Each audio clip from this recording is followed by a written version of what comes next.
So, you've got a 401k. Now what? Even if you leave the heavy lifting to the brainiacs at Guided Choice, it's a good idea to know how investing works.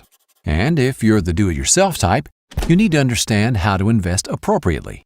Don't worry, we're not going to show you tons of math. All you need to know to get started is that there are three big types of investments called asset classes: stock, bonds, and cash. Stock is just ownership in a company. There are many ways to classify stock.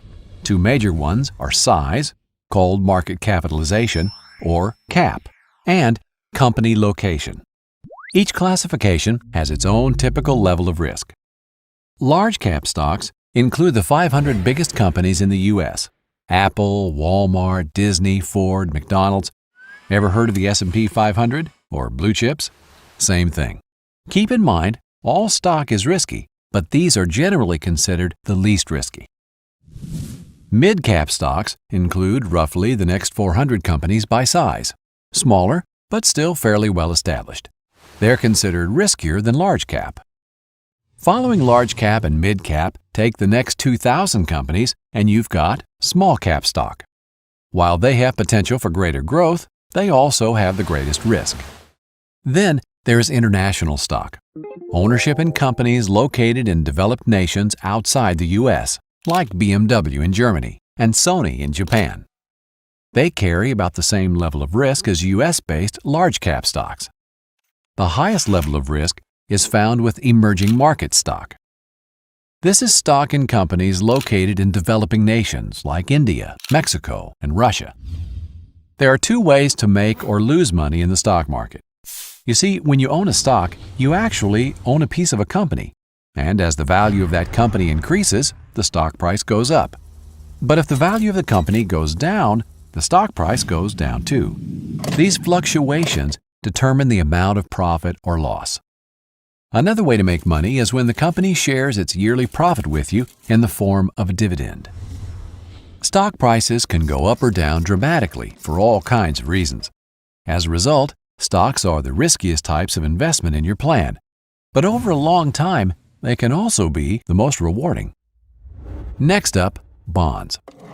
Bonds are just a loan to a company or government. They borrow by selling a bond, which is simply a promise to repay the buyer in a fixed number of years at a fixed interest rate. When you hear about the U.S. government borrowing money, have you ever wondered who they borrow from? Chances are, it's you, through the investments you make in bonds. If interest rates go down after you buy a bond, its value goes up. If interest rates go up, then your bond value will go down. How much the value goes up or down with a change in the interest rate depends on how long the bond is. The longer the bond, the more risk, as the more the value will go up or down with interest rate changes. However, in general, bonds are less risky than stocks. Cash is, well, cash. In a 401k, it's usually available as a money market or stable value fund. Unlike other assets, there's little risk that your money will lose value. But that doesn't mean there's no risk at all. If you hold too much cash, you are at risk that inflation will leave your money worth less compared to everything else.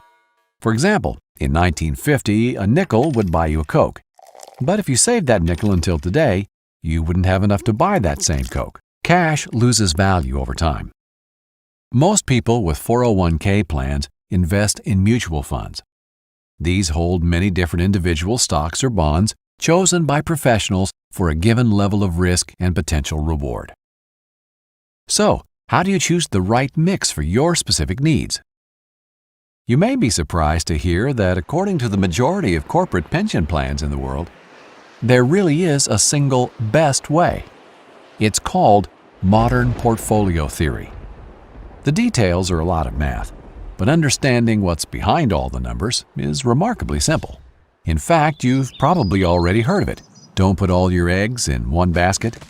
You balance risk and reward by holding lots of different types of investments. The technical term is diversification, and it's the name of the game in investing. So how do you do it right? Most of us understand that if we take more risk, we expect more return. Let's look at the math. The line shows us that for any given level of risk, we can expect a certain rate of return, More risk, more return. The challenge, as you may be aware, is that markets don't move in a straight line. They go up and down. The goal is to buy low and sell high. When one investment type is down, you want to buy.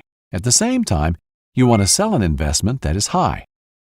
In the long run, they all tend to move up, just at different rates based on risk. Remember, this is your retirement savings, so to invest well, you need to diversify.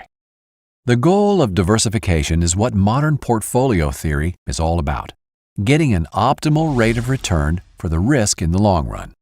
To do that, you want to invest on what is known as the efficient frontier. The details of drawing the curve are just a lot of math. You could spend the spare hours of your days creating the efficient frontier on a very large spreadsheet, or you can let experts do it for you. In fact, the answers are already right where you want them, online, and probably already in your 401k plan. Guided Choice can give you personalized advice recommending a specific mix of stocks, bonds, and cash to reach your retirement income goal. You can even use it to try different strategies and project the results.